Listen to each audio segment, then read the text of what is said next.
What is up, homies? Welcome back to another episode of the Heroes Reforged Podcast. We're going to talk about video game and video game adaptations. Yep. But before we do that, if you have not watched our reactions for The Last of Us Season 1 and Season 2, check those out. As of this recording, we are one episode away from the end of the season. Yeah. And episode 6 was an emotional one. It was the thing that I was like, I don't want this. But then they gave it to us and I was like, I lied. This was really good. Yeah. Really big flashback episode that I thought was really, really good. And yeah, we're watching plenty of other movies. Jurassic Park, Mission Impossible. We watched those. We're going to be watching Superman, Fantastic Four. Movies. We can say that word, not be scared of it. Okay, the old movies, the original originals. films, the first films. And then we also watched Fallout for the channel, and we put that on our Patreon and on YouTube. Yeah. And Fallout Season 2 is coming out at some point December. this year. Okay. Yeah. I think after this discussion, we're going to have to watch the Sonic movies all together. I'm fine with that. Okay. I was like, wait, Adam, you ate that? No, I've only seen, this is kind of weird, I've seen Sonic 1 and Sonic 3. Okay. I hear the third one is the best one. No, that's fine. I did hear the third one was good and like it was fun. It was fun. And I'm like down to get to that one, but I would want to watch. I've seen the first one also, and I didn't like it. It was one where I was like, oh, this doesn't do it for me, but it was fine. It was kind of inoffensive. I think I liked the Super Mario Brothers animated movie more, but that was another one that I was also like, this should have been way better. Okay. So let's start off this conversation with like a gauge, right? Well, let's tell people what we're doing. What are we doing? You tell them. Oh, okay, great. With The Last of Us wrapping up, you know, this conversation happens all the time from dumb assholes like us with glasses that are like, let's talk about video games and literally any IP usually in entertainment, but specifically like how Hollywood and entertainment has been slow to like go full bore with adapting video game property into movies and now into TV shows. Is The Last of Us the best one we've gotten so far? And I think there's an argument to be made for that. But it's also like, well, what else is in the conversation? Is Fallout in the conversation? For sure. Is that animated Mario Brothers movie in the conversation? Yeah, absolutely. Before anybody in the comments... Detective Pikachu's in the conversation? Is it in the conversation? Before anybody in the comments is like, the original Mario movie. I'm like, stop. No one likes that. No. Unironically. I think it is bad across the board, but like, you know, that's where video game movie history is. That's where it comes from. Yeah. So like, where are we? You know, like I saw Minecraft. These guys haven't seen it yet, but we will be watching it for the channel. We can announce right now. So, you know, is Minecraft in there from the director of Nacho Libre and Napoleon Dynamite? Minecraft. Oh, Jared Hess? Yes, dude. You didn't know that? Oh, I didn't know that. That's why they make nacho references in the movies. Yes. Now the wheels are turning. Now you gotta watch it. Now the wheels are spinning. There we go. I know. I already know I'm gonna love it. Yeah. But let me start off by giving you wanted a gauge, right? So let's set a gauge first before we start off the conversation, even because we have to talk about our individual experience with video games. Not to say that even if it's limited, I have no valid point to bring up here. Even if it's limited, right? Like talk about your favorite either storyline in a video game, either your favorite video game, what attracted you to it, and if you think it might be a good adaptation. If it doesn't, then don't even worry about it. But like, I'll kick us off because I feel like it's a lot of this conversation does have to do with nostalgia. Yeah. Okay. We're a generation where like if they come out with an animated Mario movie or they're doing a Zelda movie, all of this stuff is going to hit our sweet spots. Yeah. Or like Tomb Raider is something we grew up on. Or if they do like a Crash Bandicoot movie. And especially Sonic the Hedgehog, I think is one that's like, it's for kids today. Sure. But it's also really, it knows how to like, you know, you saw Sonic the Hedgehog 3. I haven't yet, but I heard that like the post-credit scene of that is like setting up something that our generation remembers from a specific Sonic game. You see what I'm saying? So like, that's a big part of this business of trying to do this. And you have to acknowledge that. And I feel like we're of a generation that's very lucky to have come up with some of the greatest games, but they were very old school. That sort of 16-bit into the 32-bit into the 64-bit generation. The 90s were a wild time, dude. We literally went from like 2D to like the first sort of 3D polygonal, right? Logistically, the caveman era. Yes. And then the internet happened. That happened while I was a teenager. We went from caveman. I love that. Cave paintings to like kind of the medieval era. To AI? Maybe. And whereas like, I think kids today are really going from like PS3 to PS4. I'm like, there's no difference. Like, I'm sorry. There is more from iPhone 15 to 16. That's all they're doing. That's all they're doing. So that's, I think, kind of lets everybody know where we went from cave paintings to AI. That's incredible. And they're going from images. AIV2 to AIV3. Yeah, exactly. Right. Exactly. But anyway, ChatGPT 4.1 to 4.1. That's 378. Exactly. But some of my favorites are like some of those nostalgic hits, but I will go to bat for like, I do think some of those original like Mario and Pokemon and Zelda and like Metroid games are some of the greatest. I think they're brilliant. I think the design is amazing, and I love the artistry and the art design. There's nothing better too than cracking open like when you see some of those old images of like, you remember the instruction booklets for like the Nintendo game? Now you're playing Super Mario World or Super Mario Brothers 1 and 2 and 3 on the original Nintendo, and they look a certain way, you know, or Zelda, they look a certain way. And then you open the instruction booklet and it's like the art in there is like, oh, that's what they're supposed to look like. Yeah. That's dude. And this stuff is great. That art is great. Like I just saw a meme the other day where it was like the Lizalfos from Zelda Ocarina of Time in the video game is this polygonal, like this ugly, weird, scary thing that jumps out at you. But in the instruction booklet, it's like this cool muscled lizard detailed. It has like a sword and shield. And you're like, that shit is dope. So those are some of my favorites. And we'll circle back to it, but I just have sort of one strong take that ties into that. But like, Adam, you said you didn't have it. You grew up with the PS1, man. You did. God, I'm old. You had your Crash Bandicoots and your Twisted Metal, Fire of the Dragon, Tomb Raider, Siphon Filter. Was that the most important era of gaming for you? Or did you have like a Super Nintendo era or a Sega Genesis era? My family had a Super Nintendo.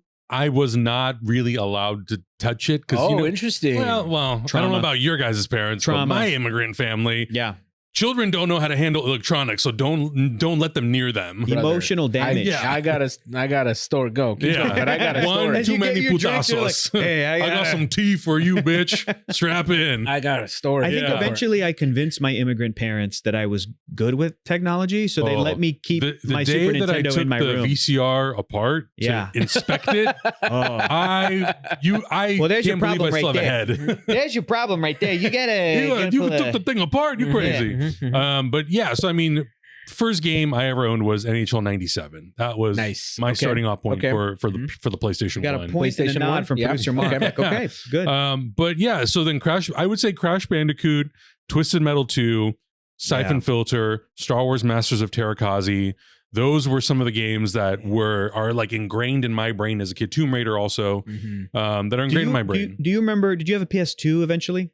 We had one as a family, yeah. Do you remember Twisted Metal Black? I do. I didn't like it. Well, listen, solely because of the controls. It was nothing about the game. The trailer for that game, I still remember because they used Paint It Black, and it was the most epic, cool sound. I'm like, holy shit, this is so like cinematic. Like they're using a real song. Yeah, this is so cool. I loved it. I thought it was great.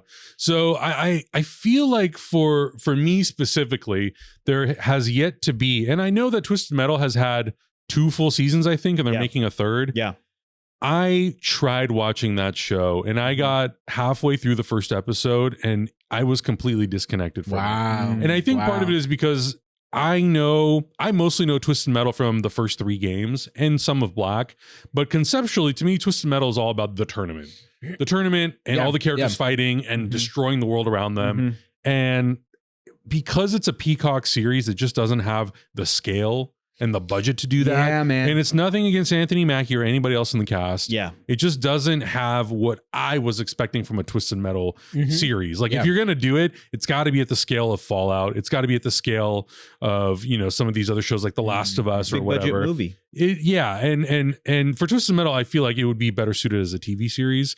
For something like Crash Bandicoot, I would love to see some sort of big screen adaptation. Yeah. I do think that I would prefer it going the animation route, something really hyper stylized that could be animated series, but also as a film could work really well. Like those stories, when you get past just the idea of the character bouncing his way through all these levels to get to Cortex or save other characters, I think that could be fun. It would kind of be a little bit of like a Mario story in a lot of ways. That's fine. But I think that could be really enjoyable for children. I think they get a kick out of it. You get a great comedic actor to play Crash. Yeah. To have voice a fun time, done. Like a Ben Schwartz type of Crash Bandicoot, easy peasy, and all the supporting characters. No, you don't think so? Not. How dare you?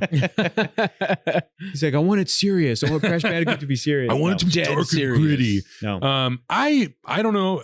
maybe it's an unpopular opinion, but I actually enjoyed quite a bit of the Tomb Raider film with Alicia Vikander. I haven't seen it yet. I heard it was good. I liked it. I thought it was I good. need to watch those because I've heard good stuff. Yeah. I didn't see, well, they only made one, right? Only one, yeah. I didn't see, and it's great 3D. I didn't see Uncharted either with Tom Holland. And I heard it wasn't great. I started it and I wasn't not great. Yeah. Producer Mark went, not Which great. is a bummer because I think Tom Holland and Mark Wahlberg are a great pairing.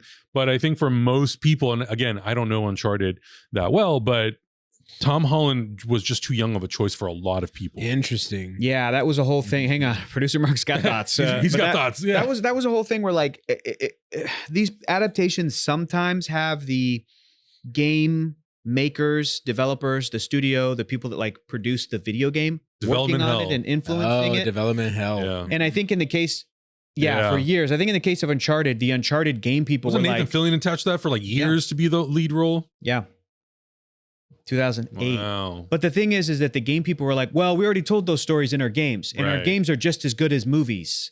So instead, we'll do a movie and it'll be a prequel to the games. And I think that's where you go, no, you need That's to do super old school way of yep. thinking. Yeah. Or no, it's too new school too. It's like you think you're like, I'm sorry, but just do the movie that is like the reason those games work is because of I'm blanking on the actor's name, the voice actor who does a great job.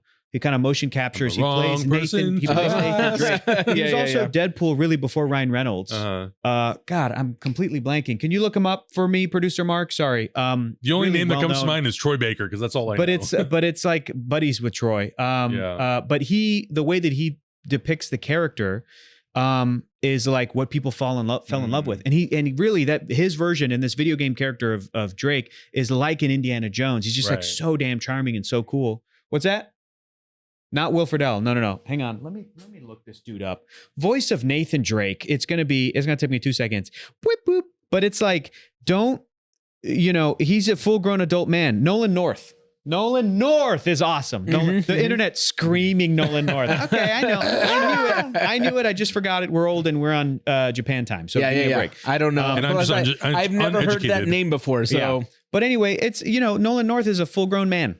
And I love Tom Holland, but I think audiences wouldn't want who's also a full-grown man but still looks 18. But to ask movie audiences to be like, he's 55. Your entry point to the character is going to be the young version. It's like no, that's what made those games like really great is the age of the character as part of it. Anyway, it's almost like if Indiana Jones was a video game and they just made the River Phoenix series, and you're like, but give us the adult guy. Yeah, exactly. Give us the one who he's just tired and because he had food poisoning and so he shoots the guy. That's so great. Do that. Okay, so then the question for all three of us then is, what do you think is the best video game adaptation, movie or series, up to this point? I have an answer, and I don't think it's going to be anybody else's answer. Go. Yeah, well, I also feel like not that it's unfair for me to answer because I don't play a lot of these games, but I am coming into it from a very different perspective. That's fine. Because I don't know these games like the back of my hand like most people do. And we all probably, the three of us, haven't seen enough of these video game adaptations to it's just based off of what you've seen so far. And like like things like Assassin's Creed and all that stuff. But out of all the ones that I've seen, I think that the ones I enjoyed the most, and it's kind of a toss-up, truthfully. Picking one is hard, but it is honestly between Fallout and The Last of Us. Great. And season one of The Last of Us, I think for me so far was a little bit stronger, but I still like season 2. And Fallout, because we haven't seen the second season yet, that first season was really, really good. It's a banger. Yeah, really, really good. Banger. So between the two, it's a little bit hard to pick. Augustine, do you have a pick? Do you have a choice? I think those are really good choices. They're kind of the mega hits, right? They are the everything gone right with movies. I remember as a kid though, really liking the Street Fighter anime movies. Oh hell yeah! Well, that's different. I mean, those are different though. Those are great. Right? It's got animated. They have boobies, unexpected boobies. They do. Your mom always walks in when there's unexpected boobies on screen. Unfortunately, Yep. so it's either that or Jamie Lee Curtis in True Lies. That's right. Yeah. Mom, this is just an action movie. I swear. Adam, you're 8 years old. Sorry.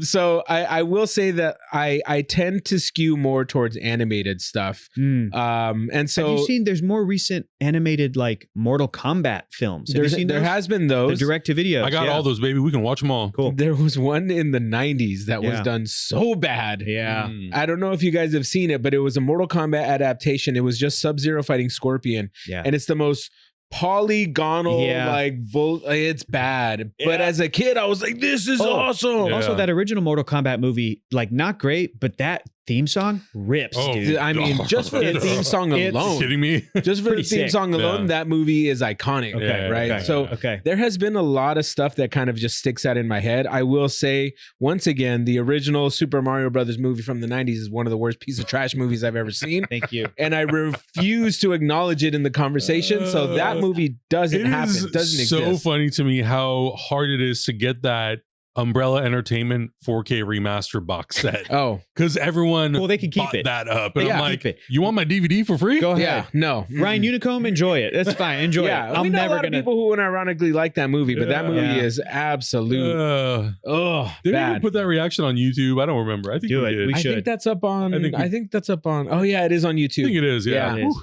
Because people were mad at it because we didn't unironically like it. Well, sorry guys. But I think the best ones. I mean, did you see the Mario animated film? I did. Okay. I that one was okay. It was okay.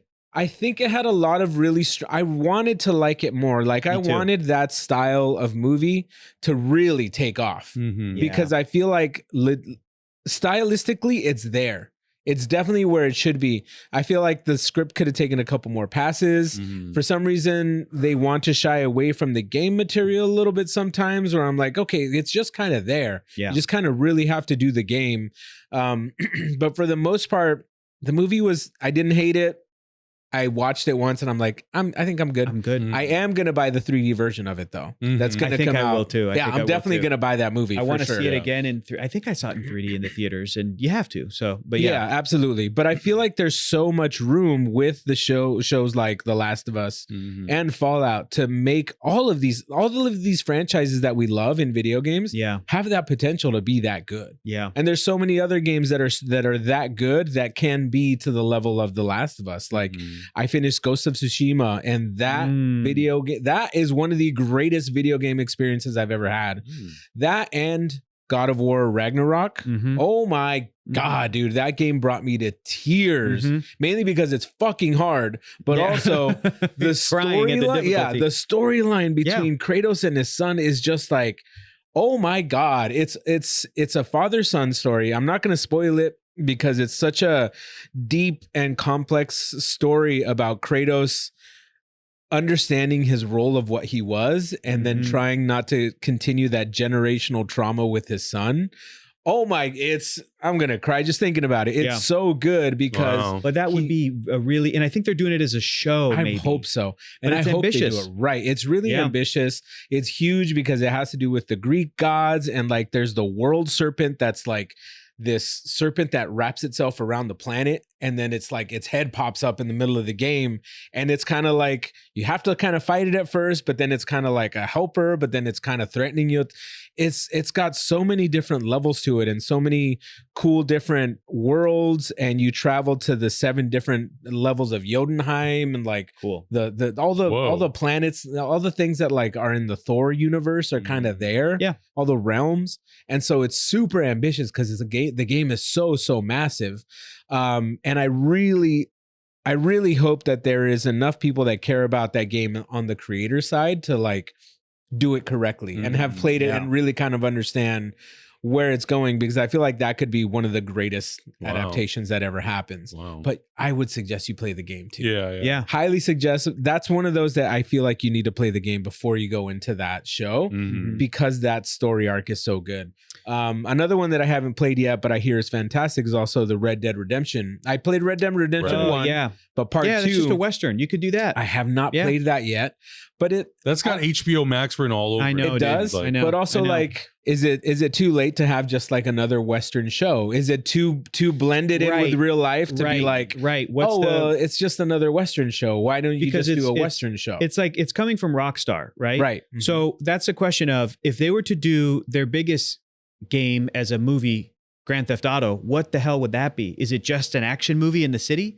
Is it just a sort of heist gone crime in 60 movie? seconds? Or is there something else in there where you tap into, and I haven't quite understood what it is for Red Dead, but I know what it is for Grand Theft Auto, especially because GTA Online is such a big thing, where it's like the insanity of it. Even when you play regular Grand Theft Auto, it's like, we got to get a mission where we need parachutes and we have to jump off of it. It's a little bit Fast and Furious. Yeah. So you go, damn, if they were to do a Grand Theft Auto movie, would it need to be that? Or are you trying to make it more grounded? Because the Grand Theft Auto games are also very clever in that they are satires it's a satire of those kinds of movies, right? Grand Theft Auto Vice City, which came out in the PS2, was just a send up of all of the 80s crime movies like Carlito's Way and Scarface. And it had moments that they directly pulled from those movies.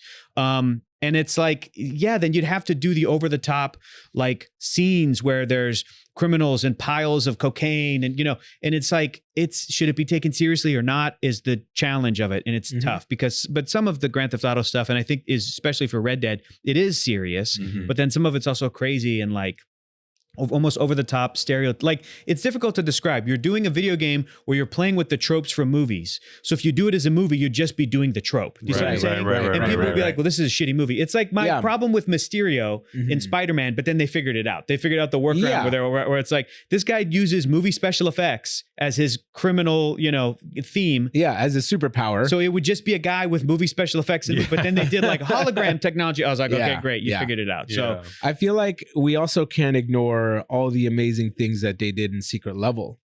You remember all of that stuff, right? We talked about it so much, because there was some that were kind of one-to-one adaptations of the video game, like the Dungeons and Dragons. I don't play Warhammer 40K, but I imagine that that's kind of a direct line of what happens in the game. You know what's so funny about that? Right? You know what's so funny? Every time we got producer Mark here who plays Warhammer 40K. Every time I brought up that short and I'm like, I thought it was awesome. Was it like playing Warhammer 40K? Was it like the lore?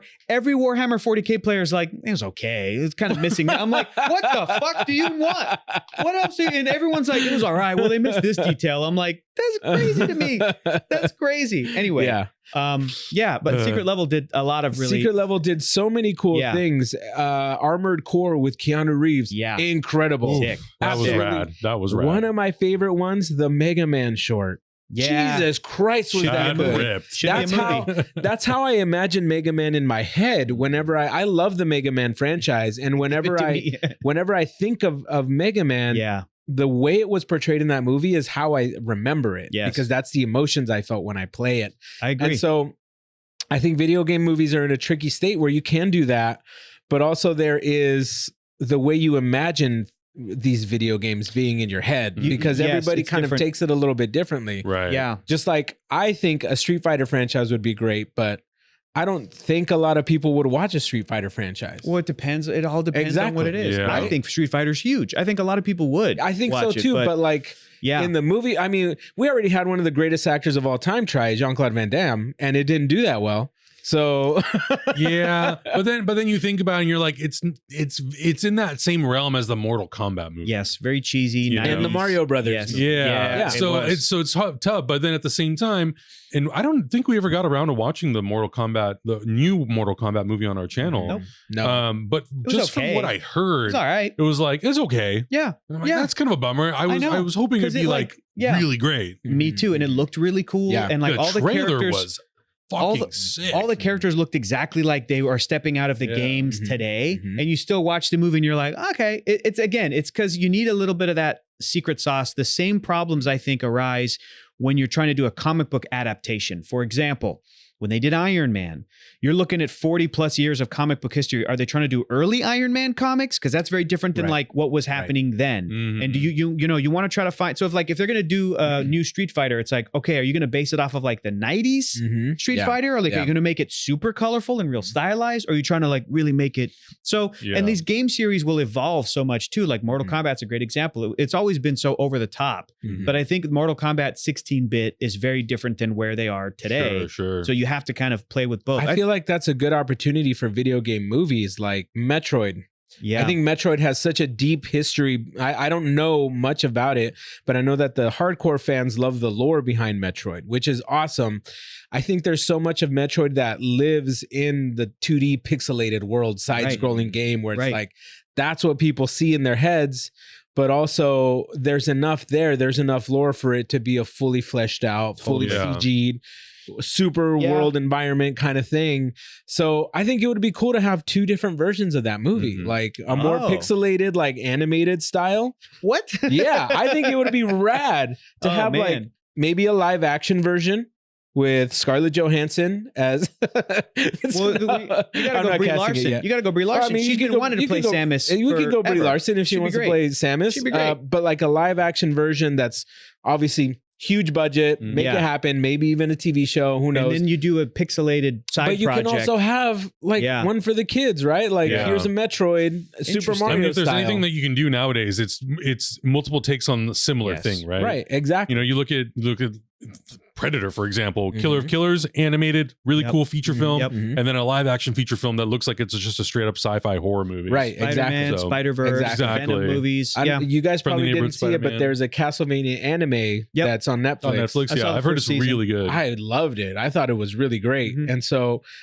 my wife started watching it with me during the vampire orgy scene because she was like, what the hell are you watching? I'm like, it's a vampire orgy. Sorry. It's like your mom when you're 8. It's Billy Curtis in True Lies. I'm sorry. I don't know what to tell you. I don't know what to tell you. Because this isn't the whole show. She's like, is this what you watch? I'm like, it's not the whole show. It's literally like just 15 minutes of one episode of an entire series. So I'm just like, no, just watch it. It's interesting. And so I really enjoyed that series. I thought it was really cool. And I haven't played a lot of Castlevania, but from what I saw, it was a really cool adaptation of just the simple mechanics that I know about the world. Right. And so I think there's a lot of wiggle play. And maybe that's the issue with the adaptations is that there's so much wiggle room where you can go that it makes it difficult. And like Mark was saying, it gets caught in development hell. Yeah. I think there's lots of things.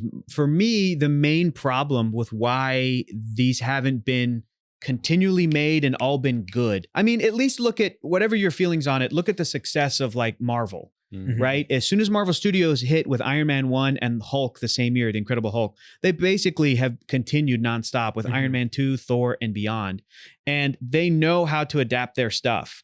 And I think that Hollywood understood once Iron Man came out, like, oh, okay, we understand what you're doing, and especially with the Avengers. Okay, the big crossover appeal, got it. But like, why hasn't Hollywood been doing that with video games? And I think for me, the main thing is it's the leadership at these studios are just these old guys. Okay, great point. I'm going to come back to that. You're not wrong, Mark. You're not wrong. But my thing is, it's the executives that are making the calls that like really don't know give video a shit. games. Yeah. They really don't know and understand. I feel like they don't get it. It took a long time for the generation of like the Jon Favreaus to get to where they are now. Yeah. And they grew up on Star Wars and comic books.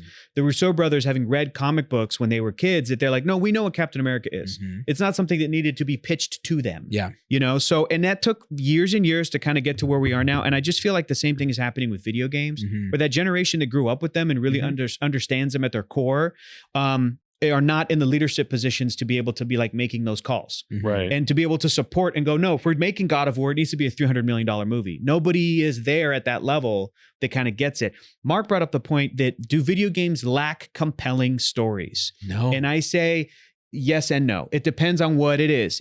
So like people go, no, look at The Last of Us. And I go, yeah, but that's like this outlier where that video game was designed as a show. You play the game and you're watching it and you're like, this is so well acted. Oh, zombies, hang on, I got to take 20 minutes to fight these guys. And now we're back to the acting. Okay. And that's how the game was made because they were so focused on that. But like even going back to, I would argue, going back to, let's say the very first Mario game. I get it. That's an easy example. Sorry, Mario, our princess is in another castle. And that's the whole story if there's a story there. However, when you look at successful animated movies, the first Shrek movie was based off of a very simplistic children's book.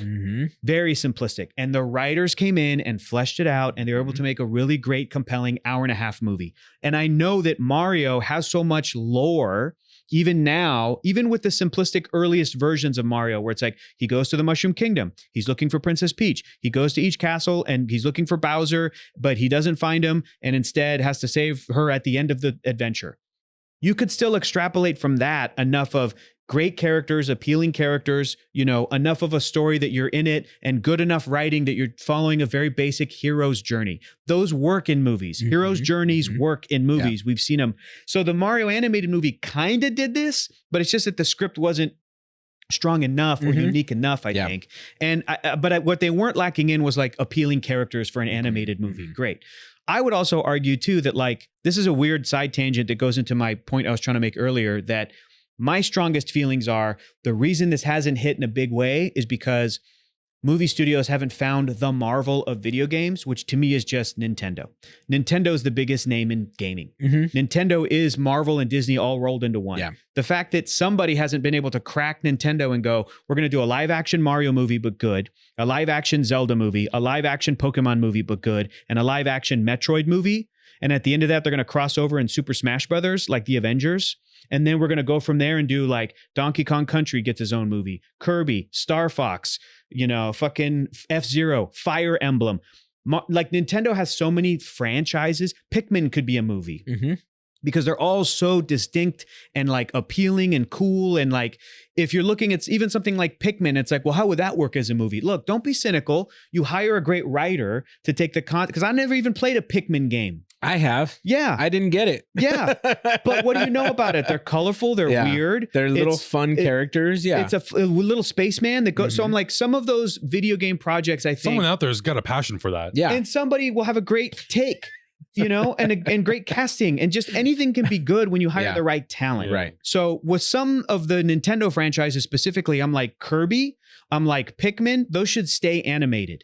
My pitch for Star Fox, you do that shit with puppets. You do that shit with puppets and that cockpits. Would be pretty fun. Like ILM puppets or Jim Henson puppets. The Jim Henson company. Yeah. Don't tell me it wouldn't work, and don't tell me that the story's not compelling. Dude, if you hire the right team to go, we're doing a sci-fi fighter pilot, you know, animal, like anthropomorphic animal puppet movie from the makers of Dark Crystal, from the makers of, you know, it's like, where do I sign the checks that to would like be rad. To get that movie made? Yeah. But like Kirby should be fully animated, yes. But I would argue that like Pokemon and Zelda and Mario, even Mario, which is weird, and I'll tell you why in a second, should be a live action, big 4-quadrant, colorful, big budget movie. And I've talked about this before, and especially 10 years ago, I was like, Jack Black should play Mario in a Mario colorful movie. Honestly, kind of the same as how the Minecraft movie came out. It's like, we go into another world, like, and we have powers and we can do things.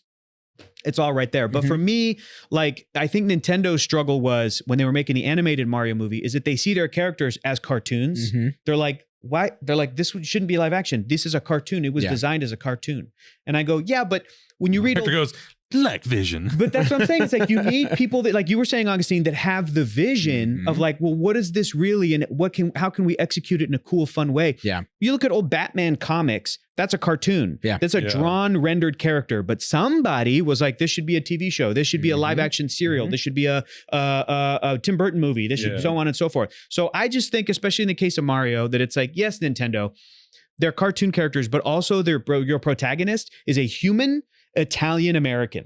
Right. Like you based it on an Italian guy. If the game was all Koopas, if the world was like, you're playing Mario and the main Mario is a Koopa and you fight other Koopas, keep it animated. But what if they were dinosaurs? And what if they didn't all die in the asteroid? That's dumb. That vision was wrong. You see that? But, and people would argue, but at least it was a vision. I'm like, yes, but you have to stay true enough to the core thing to like make it. When I look at Mario, I'm like, it should have been a 4-quadrant movie that looked as colorful as Speed Racer, that was as big and popular and had as much budget as like the first Spider-Man film. Okay. The Sam Raimi We need to watch Speed Racer. Colorful, just like, I think they could all work. And then once Nintendo would have basically started rolling out these movies like they were the MCU, I think that would let all movie studios to go, what can we get? What can we get? And somebody would have snatched up Crash Bandicoot. Somebody would have been like, we got to do another Tomb Raider. We got to do a Twisted Metal movie. Yeah. We got to do Siphon Filter, Spyro the Dragon, everything. Just Metal Gear Solid, like in a Pixar style Spyro the Dragon. Who cares? Red Dead Redemption 2. Just like I think that's what's going to lead movie studios to really open those floodgates. The way that they look at comic books the same way. Yeah, I feel like they lightly dip their toe in, and as soon as it fails, they go, "Oh no, I don't want it." Yeah, even really weird. Specifically really for weird. video games. Even very Pokemon weird. with Nintendo helping, that Detective Pikachu movie was like, it wasn't full blown. It was like, let's dip our toes. Okay. Yeah. It didn't quite. Well, we're basing it off of the spin-off game that we did. What's not the main which thing? is really funny because I know it's not like the main storyline, but I thought it was pretty good. Yeah. I thought the design work of those characters in a live action setting I agree. was so impressive. I agree. A lot of visual effects were so good. I'm with you, Adam. When a Charizard like steps into frame in the arena, I was like, awesome. that's a Charizard. My problem is, again, I want to see Ash Ketchum. That's it. Yeah. I grew up with the cartoon and the video games. You got to give me Ash Ketchum and Misty and Brock. Yeah. What are you doing? You need to Team Rocket. I want the whole shebang. Your Pokemon live action series could have been the next Harry Potter, but instead you gave it to Ryan Reynolds. And it's like, he doesn't need it. No. He's Deadpool. Like, I don't need it. You know, you have to have more faith in your own thing. Yeah. So I feel like Nintendo is so protective of their properties, I know they want that assurance of a movie star, of whatever they think a movie star is or was.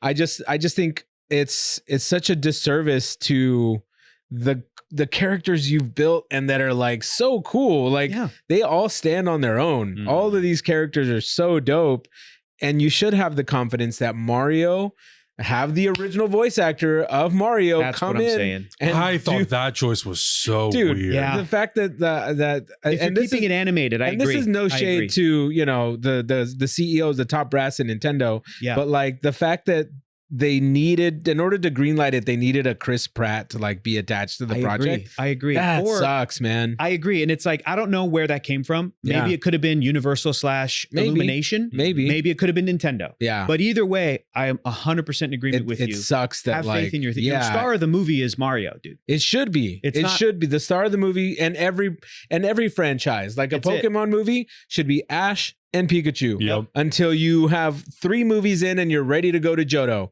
or like that you were somewhere else. And then it's a new kid. Either a new kid or like grown up Ash and like his son. Yeah. And then like a new generation of Pokemon. I agree. That's the way you kind of grow that franchise. But I don't know why it's so difficult to convince Nintendo to just go for it. Because they do it already. Because part of it is that they're just not movie makers. The other part of it is they had such a failure with that 90s Mario movie. Legit. And I get it, but it's like, were they even attached? I don't know. There's so many questions. So burned. There's a lot of questions. But again, that thing hasn't happened where like a creative will go and take a meeting with Mario. Not Mario, sorry, Nintendo. Mario himself. Okay, what do you got for me? What do you got? Okay, let's hear your pitch. What do you got? I'm thinking maybe. That's no good. Let's go. I like it. Green light. No, maybe I'm thinking. Maybe it's a Chris Pratt. Maybe I'm thinking. Cut the check. Cut the check. I like it. Let me talk to my brother Luigi.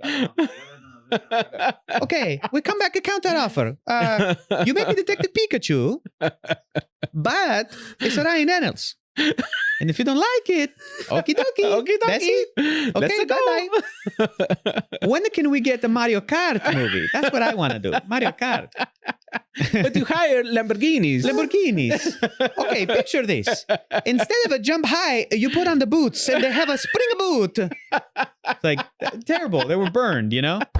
So, oh my God. Listen, we're taking the meetings with Wes Anderson and Christopher Nolan and Ryan Coogler. So you better have something good for us. We're thinking IMAX 4,000 screens opening weekend. Can you do? You cannot do? Okay. Bye-bye.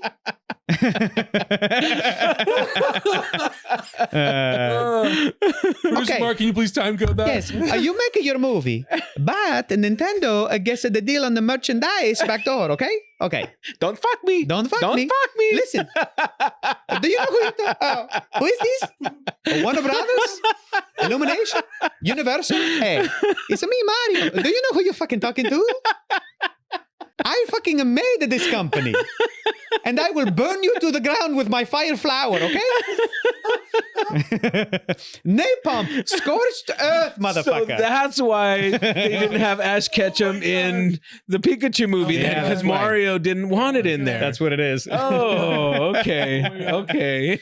Anyway, what were we saying? What were we talking about? No, I think that's the show, ladies and gentlemen. that's it. Well, in all seriousness, I think that it's people haven't been able to take meetings with Nintendo, either Nintendo of Japan or Nintendo of America or both, and been able to sort of translate if there are like English speaking creatives to be able to translate to the execs in Japan and go, yeah, but this is the movie we want to make and this is how we're going to take care of it. Yeah. And then so they're protective, and it makes sense, you know. It does make sense, but then at the same time, it just goes back to that conversation, like the confidence in your characters. Like, I don't know why it took so long to make a Mario Land anywhere. I know. Mario should have been developed along the same time. I agree, and Adam and I also have thoughts about that too. Because we're not the biggest fans of like the sort of theme park Nintendo rollout of Super Nintendo Land. Either am I.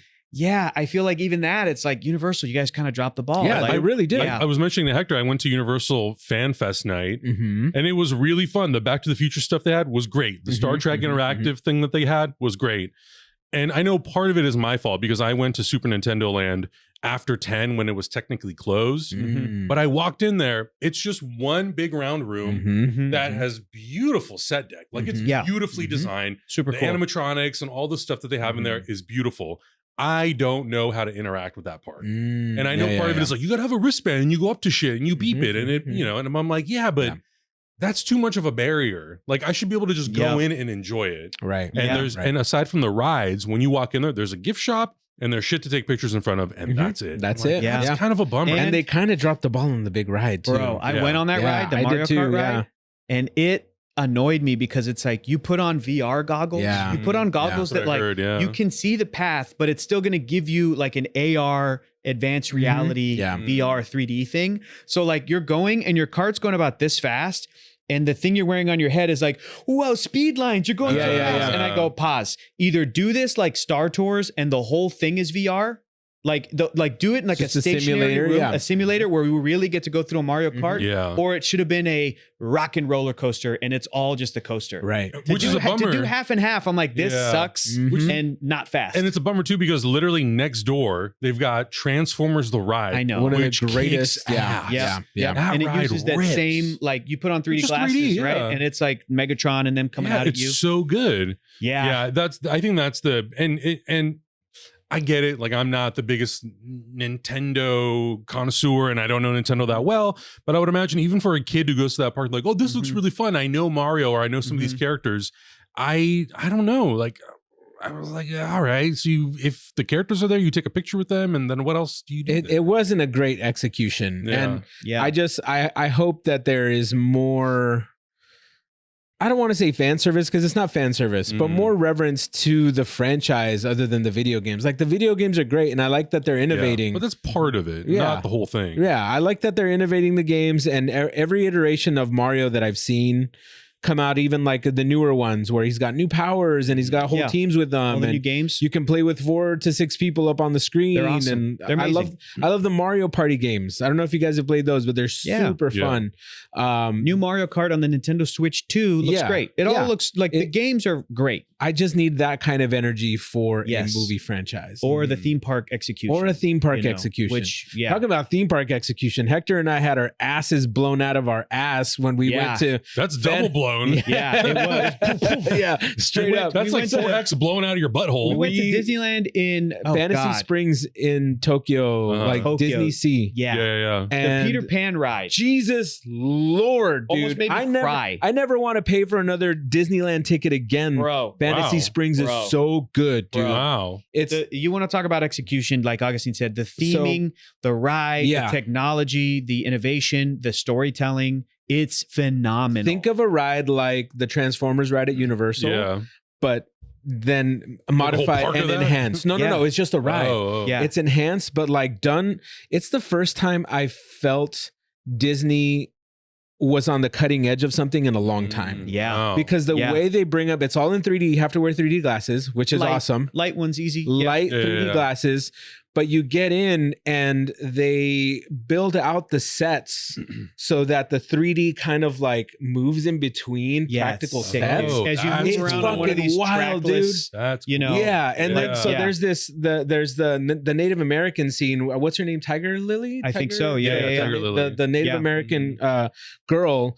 So she pops up and there's TPs and a drum in the middle, and she's in 3D and CG, and she pops up on screen. She's chasing Tink around and she's jumping on a drum. The drum is practical. Yeah. And so it's like synced up together. It's bouncing together. That's cool. And then we switched from like Neverland to London. And all of a sudden we were like, there was real like buildings like in front of the tops of buildings with those little chimney stacks. Yeah. And we're like, oh shit, this is real. Brother, just this shit made me emotional. Yeah. I was like, we felt like I don't even like Peter Pan that much, dude. And this shit was like, what am I watching? Like this shit is. And the whole time, keep in mind, the whole time, Peter Pan, Tinkerbell, everybody, they're all speaking Japanese. Oh yeah, we were still like emotional and in it, and we knew exactly what was happening. They're saying, but I don't care. But it doesn't matter because there was that much effort put into this. Yeah, it was amazing. And I feel like that is just missing from the video game, the parks, the video games, and everything. Just kind of in general, it feels like they're going by an old school cookie cutter kind of like,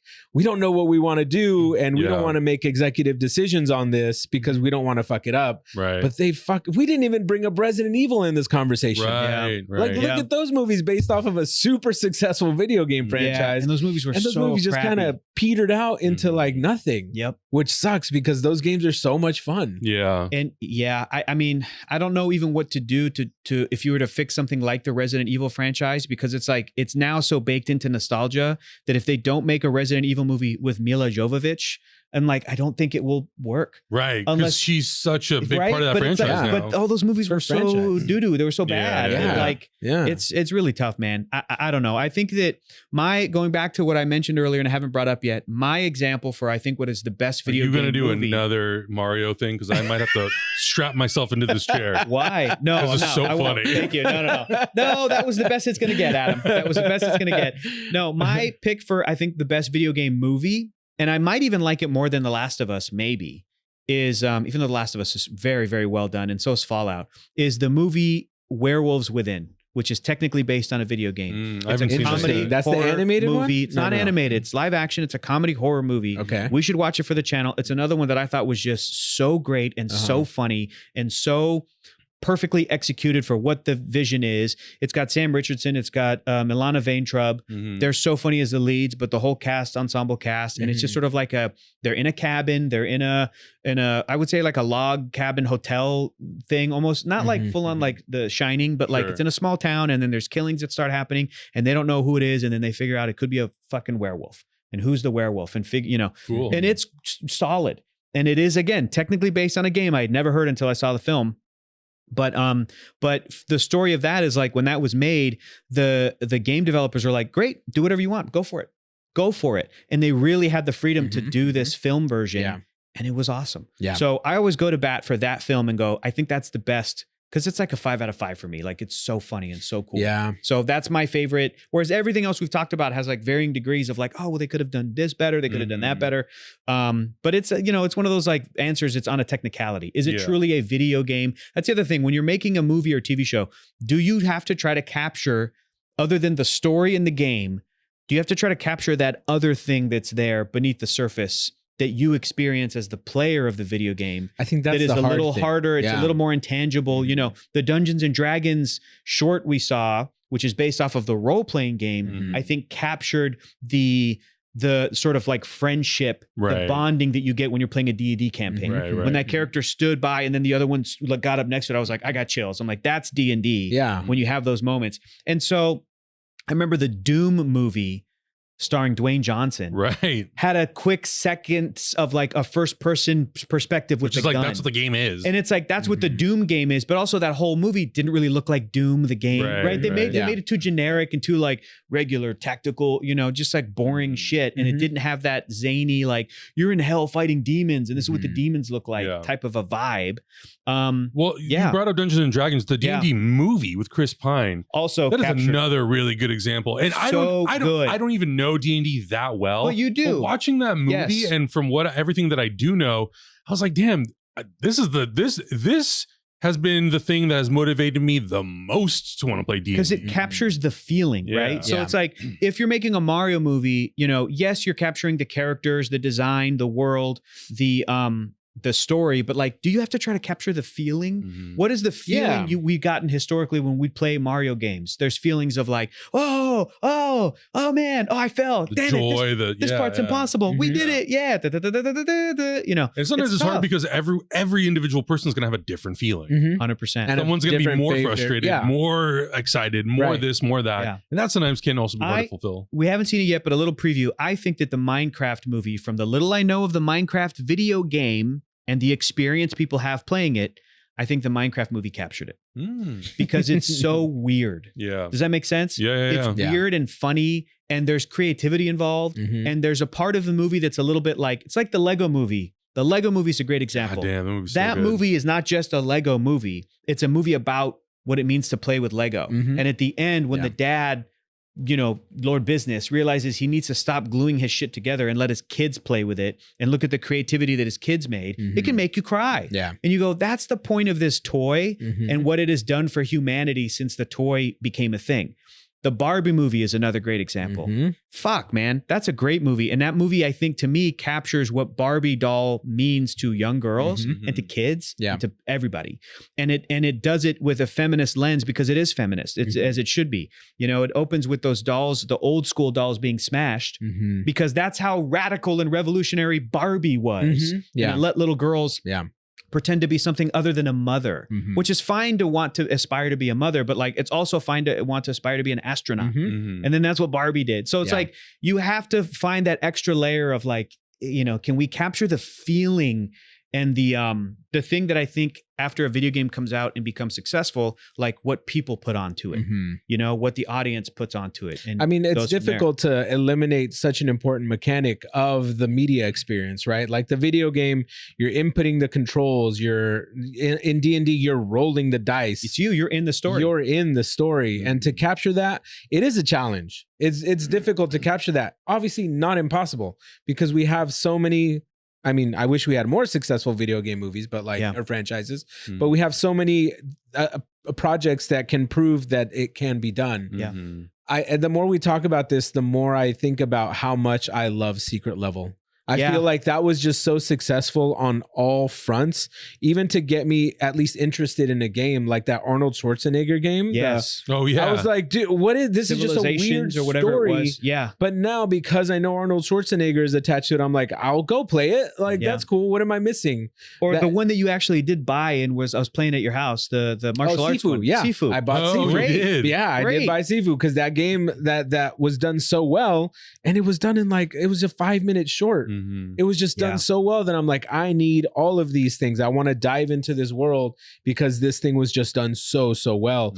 So I'm gonna say that my favorite video game project to date now is Secret Level. Even the shorts that I didn't love, they were all still so technically impressive that I'm like, kudos to everybody who works on even the Pac-Man one that I thought was like wacky and out there. Wackadoo one. I was like, that's cool. Someone had a take and I'm into it. Cool. Yeah, absolutely. Super cool. Yeah, that's I agree. Actually, that might take the number one spot for me from Werewolves Within. But damn, we got to watch more of this shit. We got to do Minecraft. Let's watch Werewolves Within. We finished Secret Level. No, did we finish it? Yeah, we finished it. Yeah, I think we did all even of them. The extra. All 15 episodes. There's a whole new season. There's a whole new season coming out, right? Oh, is there more? I think we'll watch it. Oh, damn. I thought you said that. No, and I know we watch it at my house, but it would also be fun to revisit and watch for the channel. Dungeons and Dragons. Honor Among Thieves. That movie's great. That's definitely a channel watch. We should. For sure. Yeah. But I would love to know from our audience, what is your favorite video game adaptation? And which one do you think completely whiffed it? Because there's quite a few. There's quite a few that have whiffed it quite well. I know. And we're not video game experts, so don't come at us. This isn't an extensive list. Mark, what was your favorite? What are you saying? You went like this? Season 2 of Secret Level. Yeah, I thought you were saying Sonic the Hedgehog 2 was your favorite video game adaptation. No, he likes the Knuckles TV show more. I'm pretty sure Mark just confirmed it though. There's another one coming out, so I'm really excited. Yeah, that'll be really fun. But let us know some of your favorites, some of the ones that you think completely whiffed it. Let us know. Check out everything else we're watching. We'll see you guys next week. Bye. Heroes Reforged is gonna react. Heroes Reforged is gonna review. Heroes Reforged is gonna discuss. That's why we are watching.